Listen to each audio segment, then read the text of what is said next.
please, as the conversation progresses, have your questions in mind. It was here in India that the game of chess was first invented, a game of strategy, foresight, and positioning. In chess, even the smallest pieces matter. They shape the flow of play, they influence the choices of the powerful, and sometimes they can change the outcome altogether. Yet they can also find themselves constrained and cornered to the moves of larger pieces, or subjected to unpleasant conditions beyond their control. This is where small and island states find themselves today. Critical players in international order, but without the heft or influence to simply advance their interests by force alone. Instead, island states must navigate a world where leveraging their ideas, their people, building smart partnerships, and harnessing technology.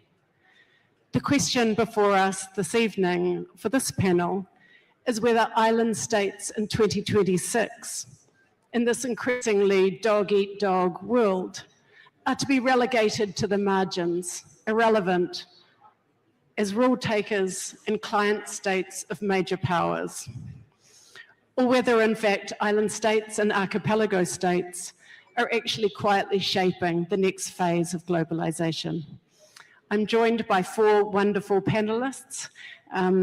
Please, I know this has been a long day, so I look forward to discussion and questions later on. But I would like to start with you, Mr. Nasheed. Around 80% of the Maldives lies less than 1 metre above sea level. Climate change for you is existential, not theoretical. And in a world where major powers are wavering on climate commitments, development contributions, I note that we've seen 54 billion stripped out of USAID, but others are pulling back too.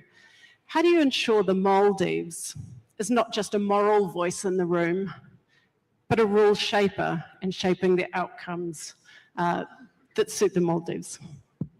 Well, thank you very much, and thank you, ORF, for inviting us. We are not a small island state. We are a big ocean state. The Maldives stretches 1,000 kilometers from north to south, 600 kilometers from east to west. We occupy the navigable parts of the Indian Ocean. Ma'am, as I speak here today, the war in the Middle East has spilled over to the Indian Ocean. An Iranian ship has been sunk off our islands, closer to Gaul, and a second ship has found refuge in Trincomalee port. This is not our war. We didn't choose it, and we do not want to be dragged into a conflict that is not of our choosing. So I think the question that you are asking, how do we get the Maldives heard? Well, because we've succeeded as an island nation in 1968, when we were getting independent, the United Nations thought that we would not be a viable country. But today, we have a per capita of $23,000. We've become a middle-income country. Our government revenue is good. Of course, we are reliant on many contributors, including India. And we do take India as the net security provider. So because of what is happening in our neighborhood now, it is important that we keep focus on that matter. I would also like to mention about our difficulties with our neighbor Mauritius, which is very, very worrying. We do not want to be in bad terms with any country, and I hope that the Maldives and Mauritius can sit down together and have a discussion on our issues. The issue is fish. It's not necessarily cultural or historical claims to the islands. the two main spawning grounds for tuna are in Paris-Penis Atoll and Huadu Atoll. Now, tuna is highly migratory, and so therefore, anything to do with fish would be a worry to us. So it's interesting. I like how you've framed, sometimes you may exist on the periphery and the challenge is how to get to the center. But other times when it's conflict, being centered, as has happened recently, is not a desirable thing. So that the push-pull factor of world affairs and what's happening. Can I ask you now, wearing your Secretary General hat of the Climate Action Group, the V20, a coalition of climate vulnerable countries, that has helped move small states from the periphery to the center in climate discussions. Specifically, have there been certain strategies that have worked to advance small or, as you say, big ocean states' interests? And what if they have been, and what lessons are there for others? Well, right now it's adaptation. We shouldn't be worried about mitigation because we do not emit so much carbon. For us, it's adaptation, and also for the rest of the world, it is adaptation now. We've overshot the red lines of 1.5 degrees now, and therefore weather patterns have changed, and I think all countries are experiencing this, not only small island states. For us, there's two specific challenges. One is the reef. When oceans heat up, acidity increases and the coral reefs dies. That has a challenge on our coastline, on coastal erosion. And also when the fish die, because the reef dies, then we don't have bait fish. The Maldives fish one by one. We do not per se. To fish one by one, you have to raise the school of fish. So it has an impact on our livelihood. And because of the sea level rise, that is contaminating our waterlands. We are running out of fresh water. So if we take the damage as a given, but what has it been about the diplomacy of the V20 that has kind of got cut through for you? We've turned it, when we used to talk about climate change as a moral issue, as a human rights issue, then no one listened to it. So we've now understood this to be more a financial issue. Yeah. Climate prosperity, the green industrial revolution is happening. And if you want to continue embracing an old Victorian technology, the internal combustion engine, you would not be the leader of the future. You must embrace the new technology, and it is going to win. So I think even if you think that you can baby drill, no one is interested in it because you make more money out of renewables now than you do in fossil fuel. It's about, renewables are now about 7 cents a unit for electricity generation. And fossil fuel, the cheapest you can get would be 10 to 12 cents a unit. So it is an economic or positive issue. So money doesn't talk, it screams. Dino, can I turn to you now? Indonesia, also not a small state, but a vast archipelago. And like many of its neighbours, like New Zealand, like others, caught somewhat in major power rivalry and tensions and pressures between the US and China. With bigger powers increasingly abandoning multilateralism and making unilateral demands, can you give us a sense of how Indonesia is turning its geography into strategic leverage rather than just simply exposure? Yeah. Well, first, thank you, Suzanne, for inviting me to join this panel. Indonesia is actually the largest archipelagic state in the world. We have about 17,000 islands, and miraculously half of our 280 million people live on one island out of the 17,000. And it used to be a source of great insecurity because the seas around the 17,000 islands did not belong to us. They belong to nobody, and anyone can do anything in those waters, even though they're right in front of our nose. This was severely disturbing to the Indonesian government. This was way back in the 50s. and 60s. And what we did was to do something illegal from the viewpoint of international law at the time, illegal, which It's was it's very in vogue now, though. Yes, exactly. Which was we draw rings around all the outer islands and declared all the seas within these archipelago as national seas, national territories, same jurisdiction as and sovereignty as we would have on land. And back then, it was challenged and opposed by the maritime states. But thank God, we worked on it. We campaigned, we lobbied, and as a result, in 1982, there was the UN Convention on the Law of the Sea. And what was illegal back then, as Suzanne said, became international law. And this answers your question, which is why we value so much multilateralism, right?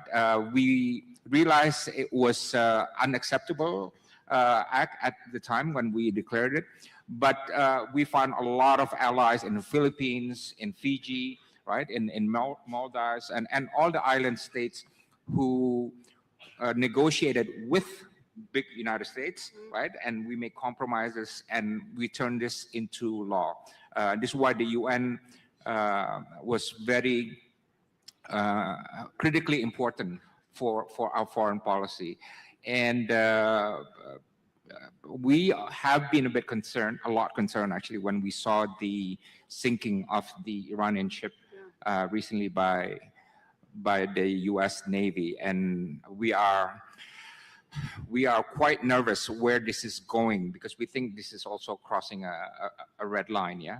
And the thing that we are asking is, the United States Navy has said that they are playing by the rules, by UNCLOS rules, and we know this, but are they accountable to the rules, right? I'm not getting a straight answer for this, right? But definitely they say we respect UNCLOS, we play by their rules, but because they don't ratify UNCLOS, does that mean they're not accountable to the rules? Yeah. That's exactly right. And then you look at the precedent that gets set as a result of that. Can I ask you, as Indonesia being an influential member of the Association of Southeast Asian States, ASEAN, do you see existing regional groupings such as ASEAN, existing blocs, playing a helpful role, either advocating for the interest of large archipelagos like Indonesia or small states, maritime states? Or do you think there's a certain nostalgia around some of those groupings and actually we should embrace a little bit of creative destruction, support minilateralism, ad hoc groups to try and push back? Because what we're also seeing is a reluctance to call out very specifically the problems we're seeing because of the threats that come back at countries because of that. Yeah, well, it depends on which groups. I think the non-aligned movement is no longer the kind of grouping that it was in the 70s and 80s, right? I think for India, as well as for Indonesia, we don't put too much stock on the non-aligned movement, and during COVID and during a lot of issues, they are not playing such a great role.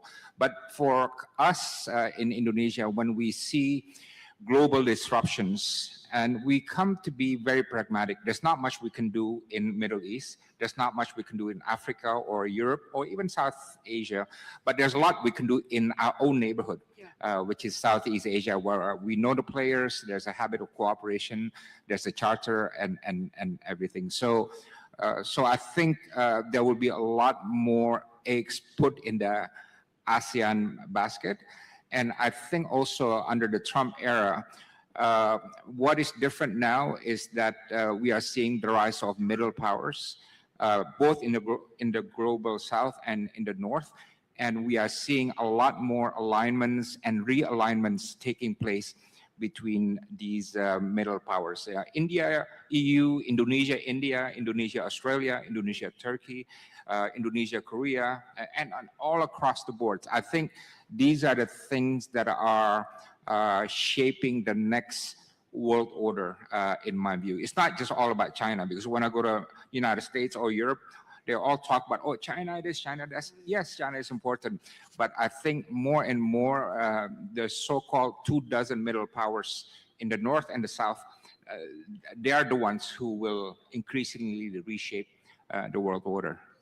Exactly, and that goes to really the heart of this panel is some of that lattice that is forming is actually buttressing some of order, while we may be looking at the US and China in terms of the headlines. Minister Borg, down the way there, I'd like to turn to you now. Malta is the smallest economy in the Eurozone, yet has proven itself to be an influential voice shaping policy. At the same time, you have to import nearly all of your energy, much of your food, because of limited resources at home. And noting this world we find ourselves in, less stable, less secure, more complex, what worries you most being a minister in a government when you look out at the world today? What sort of keeps you awake at night? Thank you for the question. Well, considering that we are an island state with all the geopolitical challenges and also climate change, which is a reality, I would say connectivity. Connectivity is key, and it is our security. I remember and recall the days of COVID pandemic. I was then Minister for Transport, and meaning I was also responsible for shipping and aviation. And taking the decision to close the ports and close the airports. Of course, our immediate thinking was about the supply chain, about all the food, medicines, and other needs that the Maltese population needed. And of course, also, each and every time there are issues and challenges, connectivity comes to mind for each and every, I would say, island state. But especially if you are, if you are not self-sufficient, and therefore, connectivity is not only about importing foods, importing medicines, but it's also about energy routes, shipping routes, the cables and interconnectors that provide you energy supplies from Italy, data, and many others. So keeping connected with the rest of the world is essential, and this is what is our first and immediate reaction to the political challenges that we are facing. Then, of course, Malta is the largest shipping registry in Europe, and one of the largest in the world. So you know that there are thousands of flags across the globe carrying your flag and under your jurisdiction. And hence the observance of international law, the Indonesian colleague mentioned UNCLOS, multilateralism. These are what safeguards small island states like Malta, and that is why multilateralism is key. It's key for us to preserve, and whenever actions and politics is diluting it, basically the small states are the ones to feel its immediate effect. Yeah. Can I ask, just related to this, have you gone into overdrive to, like Dino was saying, agree a lattice of bilateral and trilateral agreements that help to anchor you so you're a hub but you face all of these vulnerabilities? Have you got supply agreements and fuel agreements? Because today's times with Iran, are you feeling stressed about the region you're looking out to? Look, we are lucky. We are lucky to be part of the single market. We are part of the European Union, and that gives us access to not only a market of 400 million citizens, but also to the trade agreements that we have as a union, not least the most recent one signed with India. Besides that, we are the third largest shipping port in the Mediterranean. So shipping lines and shipping routes are well connected with Malta. But even more important is the public service obligation we have that basically did not stop, not even a single day during the pandemic as well. And that links the port of Genoa in Italy to Malta with daily supplies that we need. We then have also Ro-Ro and therefore daily connectivity with Sicily. So the public service obligation is quite reassuring for us. Let's put it this way. Yeah. Power in a union. Colleagues, I'm just going to let you know that I will be taking questions. I'm not quite sure where the microphones may be, but hopefully ORF colleagues will guide you. But can I encourage you to think about those questions now? Fane, I would like to turn to you now, if I might. For any island nation, your margin for error is narrow. You can agree a climate deal, but that might bring heavy debt. You can secure infrastructure investment, but that might throw up risks around control of your own strategic assets. You can agree migration deals, but then with a country of around 100,000 people, that must bring up concerns about brain drain and about the vibrancy of your own economy. With a very small diplomatic corps, much, much smaller than many of your counterparts, how does a country like Tonga advance its interests? Can you give us a feel for what that's like for Tonga? Thank you, Susanna. Firstly, I'd like to thank Samir and ORF for including South Pacific Island in this conversation. As Susanna mentioned, I'm from Tonga in the South Pacific, not to be confused with Togo, which does frequently happen. Our population is 100,000, roughly, and to give you a glimpse into our connectivity, it took me 2 days to journey here, but I'm so happy to be here. So given the history of Tonga as the regional power, as one of the regional powers, and also being the last remaining monarchy in the South Pacific, these factors have proven to be such an asset for our country. Currently, we have 6 foreign missions in Tonga, which is New Zealand, Australia, the UK, US, Japan, and China. In 2006, the UK pulled out of Tonga and then came back in 2020 to reinstate its office. And 2 years ago, the US started an office in Tonga. So we can see there is some increasing interest in Tonga, which gives us more options and opportunities. I'd also like to highlight the opportunity for strengthening the relationship between India and Tonga. Having lived here for 2 years, my experience really highlighted the commonalities in our two cultures. As a developing nation, we share similar challenges with India, and most notably, Indian-made solutions to some of these challenges are really applicable back in the islands.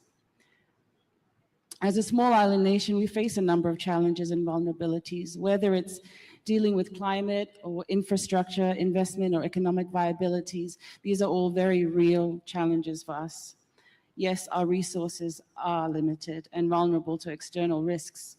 However, we have economic priorities that we need to meet, as well as continue to invest in our infrastructure and meet renewable energy commitments to ensure the prosperity of the future generation. In recent years, we experienced the Hunga Tonga Ha'apai volcanic eruption, which is the largest atmospheric explosion ever recorded by modern instruments. This reignited the risk and dangers of the environment that we live in. This eruption destroyed our submarine cable, which left us in complete blackout for many days. That event, much like the increasing number of weather changes, like flash flooding, tsunamis, and cyclones, has already and will likely continue to displace many of our people in Tonga. Infrastructure investment requires assistance from our aid donor partners. This is true. Recently, we had major upgrades to our main port to allow more container vessels to dock. And looking forward, we do have another major project, which is the building of a bridge to connect our urban areas to our rural areas. These are two infrastructure projects that are being funded together with ADB and World Bank. The major projects that we have wouldn't be possible if it wasn't for the many successful coalition partners from countries and organizations and institutions around the world. Susanna mentioned brain drain, and this is another fact in Tonga. We are also facing the unintended consequences of brain drain to what was initially intended to be an enhancement for our economic prosperity of our people. This is through the Pacific Labour Mobility Scheme to Australia and New Zealand. Although the remittances that people do send back to their families is a positive, the vacuum it's left behind with local businesses and government is very apparent. So yes, we do essentially rely on partnerships from various sources to progress. It is certainly a continuous balancing act, but I would add, not too different to advanced economies that also have to balance and rely on their relationship with trading partners and allies and institutions alike. Thank you. Can I ask you a little follow-up question there? Two questions, but a quick follow-up. In Tonga, is there much of a discussion on the streets amongst Tongans about debt from development, where you're taking on debt for, say, major infrastructure projects and concern about servicing debt? Or do the Tongans just see it's good that they've got the infrastructure, you can manage the repayments, and it's more important to have the investment and to be able to keep developing strategic assets? Yes. In case you're referring to the specific example of in 2006, our major area of the CBD burnt down. And at the time, China stepped in and offered a loan to Tonga. So we are in the process of paying that back. In the meanwhile, we do have buildings and structures up which facilitate businesses to run, government services to operate.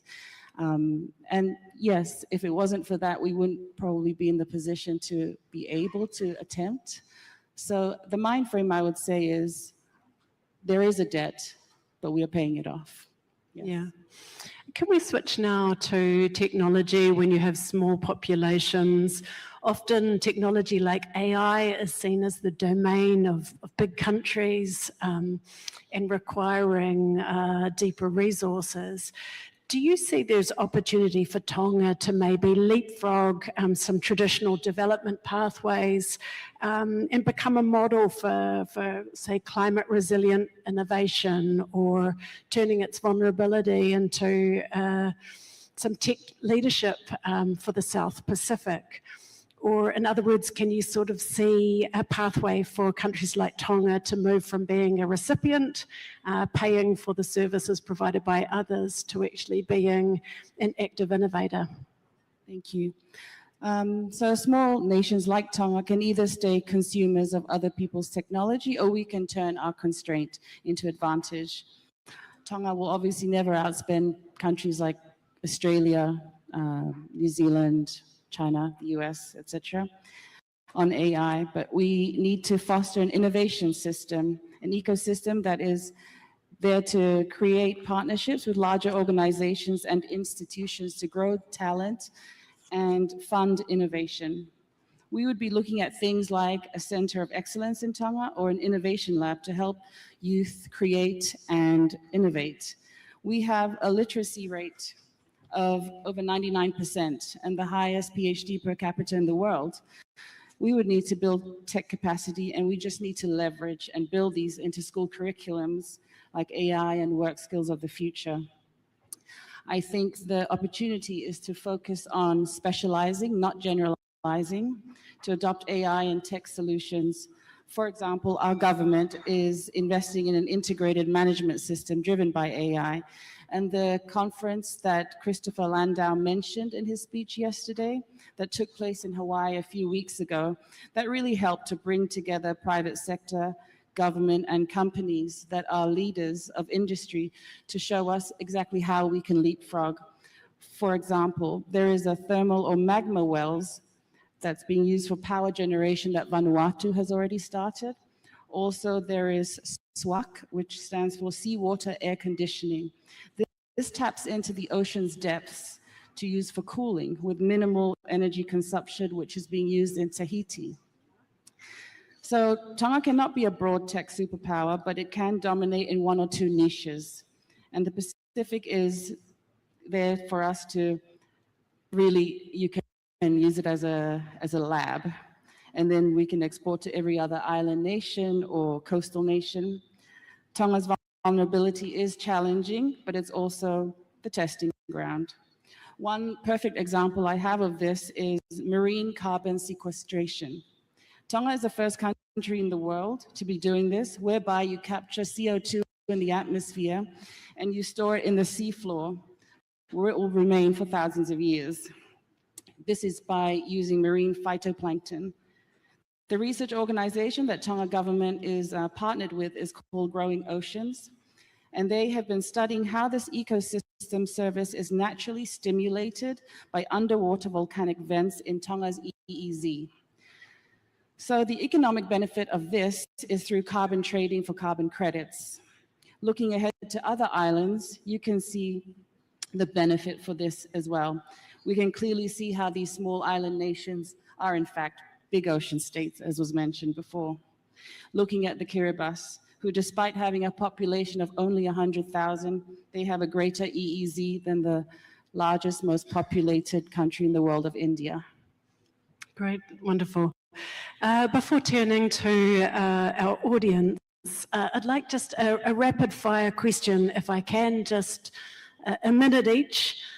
Looking out to the world 2026, maybe 5 years, I think 10 is too long in today's times, maybe even looking out 2 years. Are you fundamentally an optimist?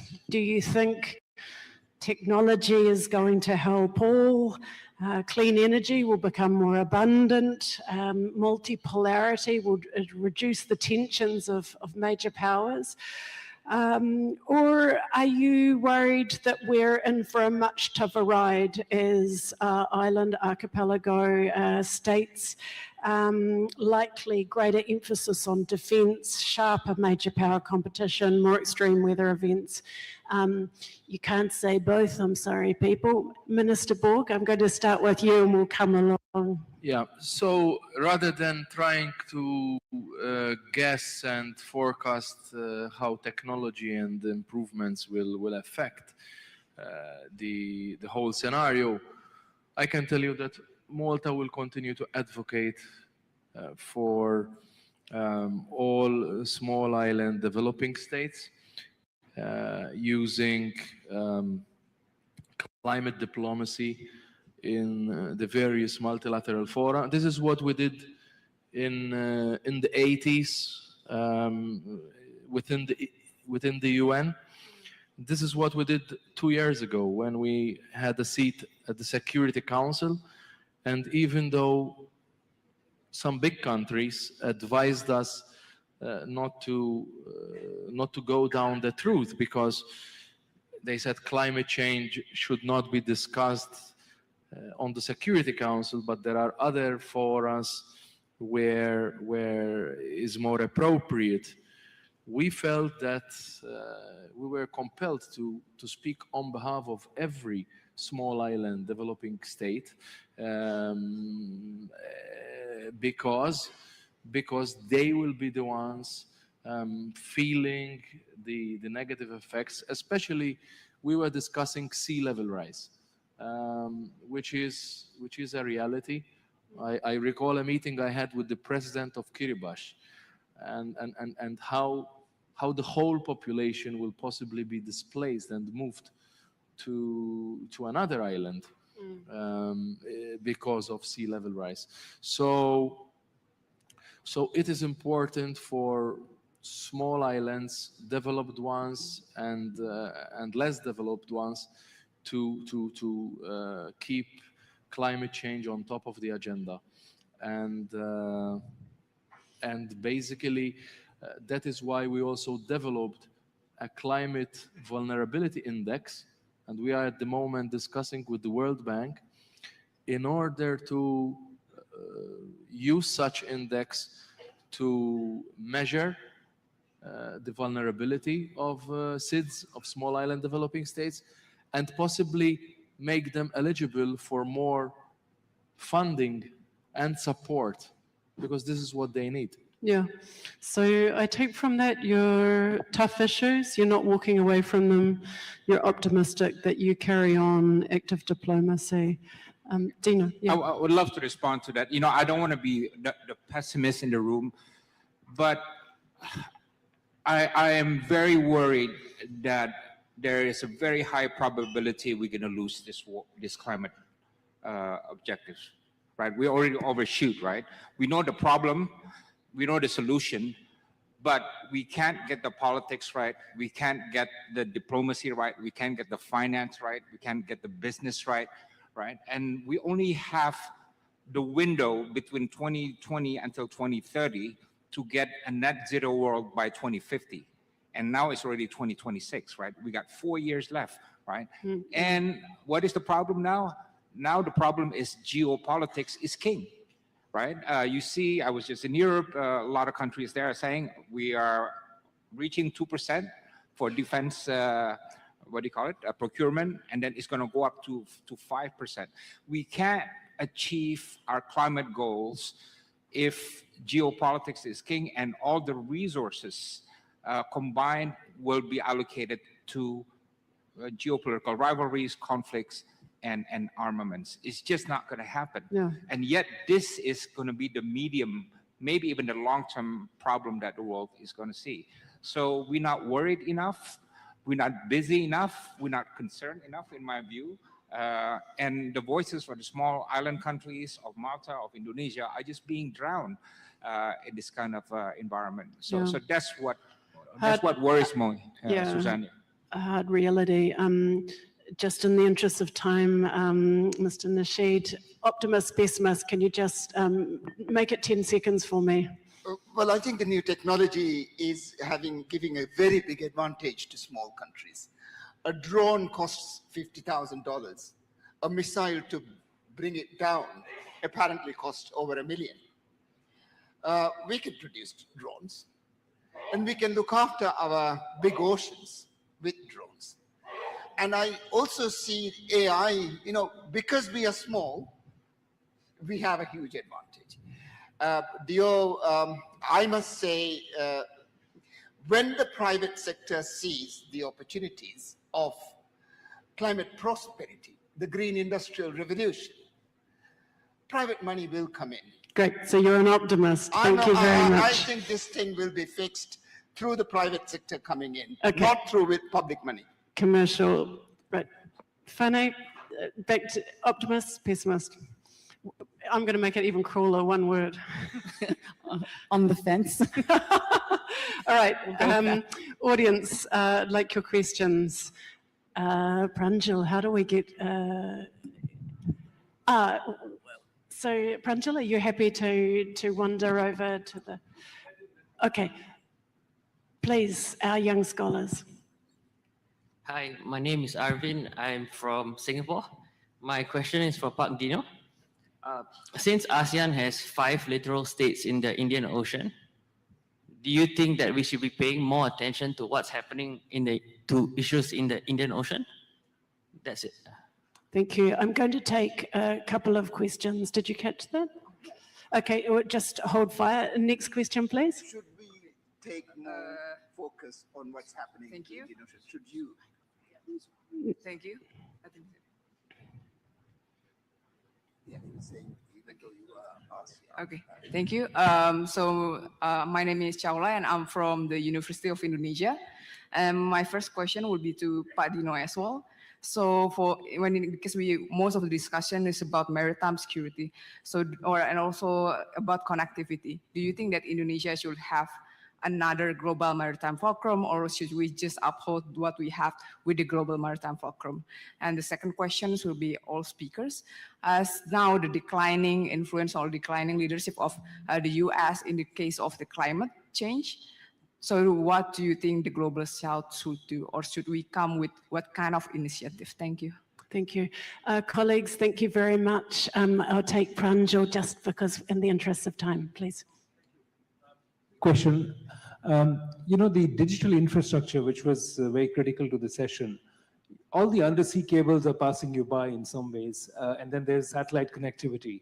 Do you see the island nations benefiting from it? Do you see enough investments in digital infrastructure so that you can harvest and leverage your advantage with all the connectivity which is near you and in the skies? Thank you. Great, thank you. Okay, colleagues, Minister, shall we start with you and come back this way? A short answer for the last question. Sure. We are equally concerned about the security of that infrastructure. As much as it is essential, it is also the challenge to keep it safe. And that's why within the European Union, we are discussing how we can coordinate better and keep the undersea infrastructure safe, considering the hybrid wars we are experiencing.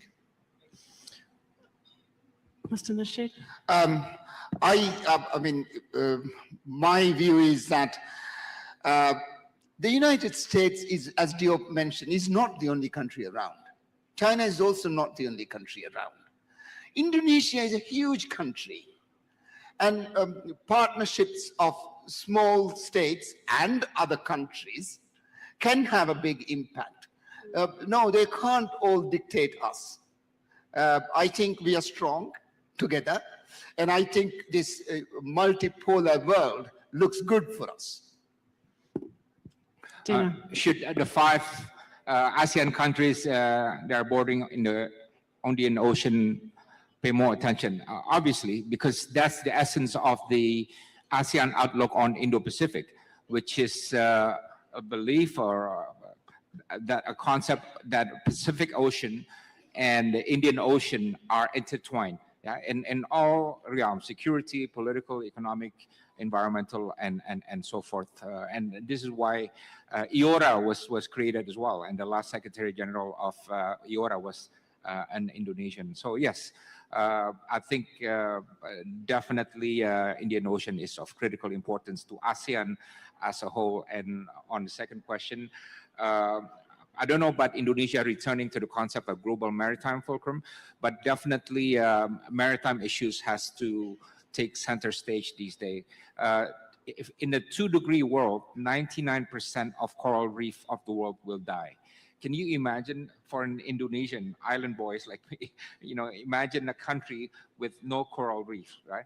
So I think we should be at the forefront of this climate diplomacy, and especially at a time when one is backtracking a lot. Yeah. Superb, yeah. Fanny? Thank you. To answer the last question that was posed, the quick answer would be yes. Since the volcanic eruption that we had a few years ago and our underwater cable was busted, we're now investing in a second one.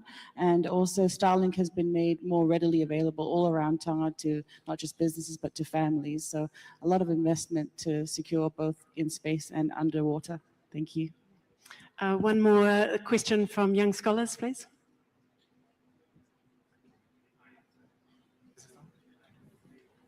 Hello. Thank you very much. My name is Aaron Pinto. I'm one of the Raisina Young Fellows from Canada. Perhaps a more provocative question.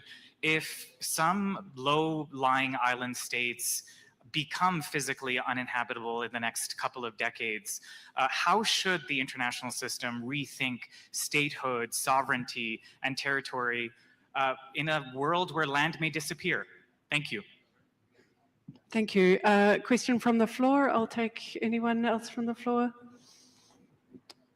Great. Yes, one more.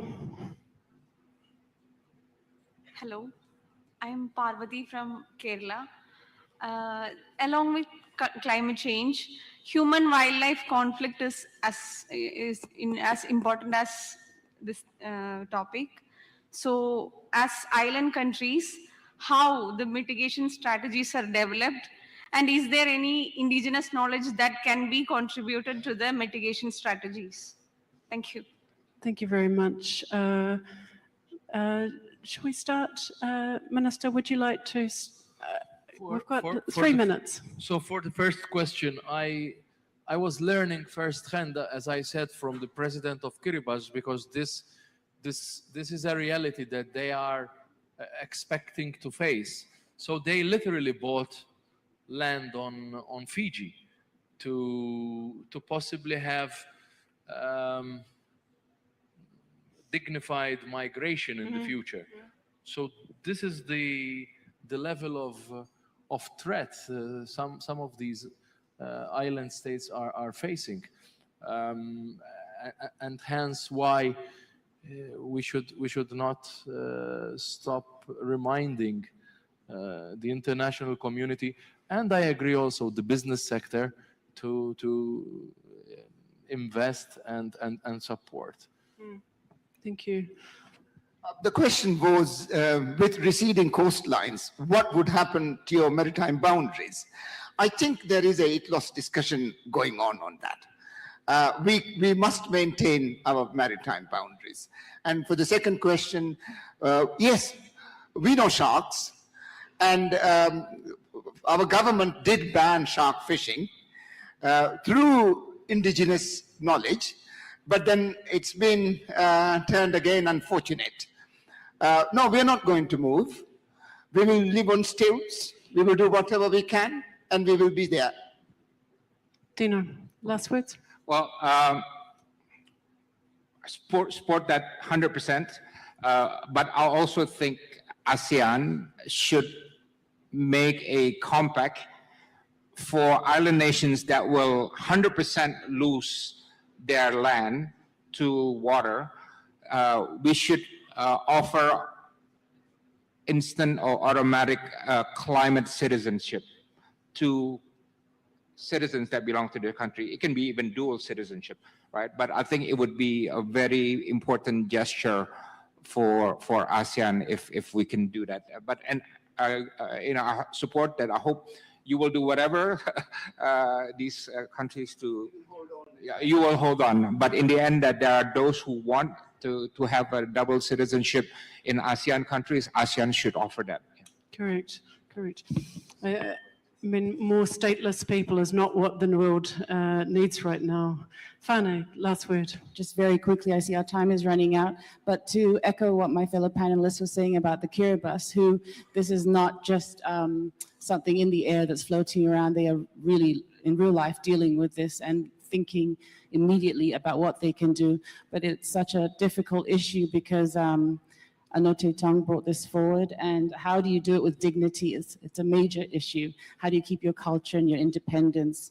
And that's something that they all must question, and including us, I suppose, at some point, if things go dire and the pessimistic situation arises. But yes, thank you. Great.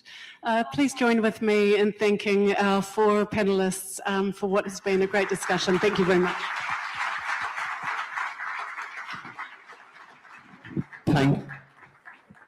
A big thank you to all of you. If I can just invite you to the top of the stage for a quick photograph.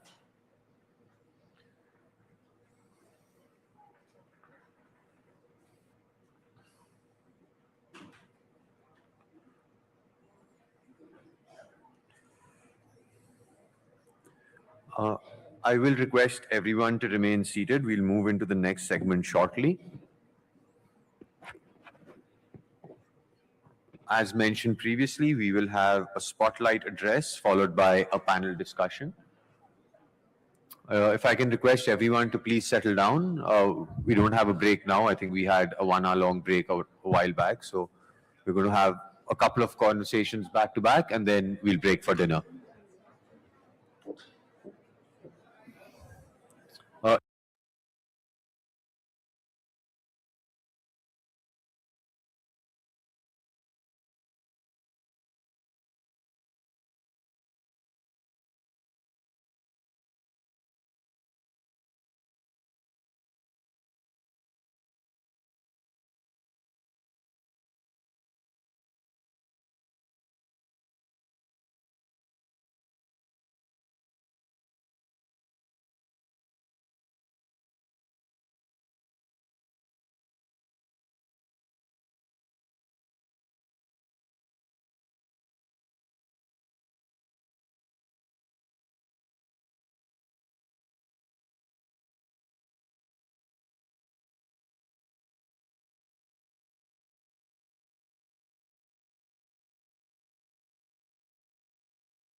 you.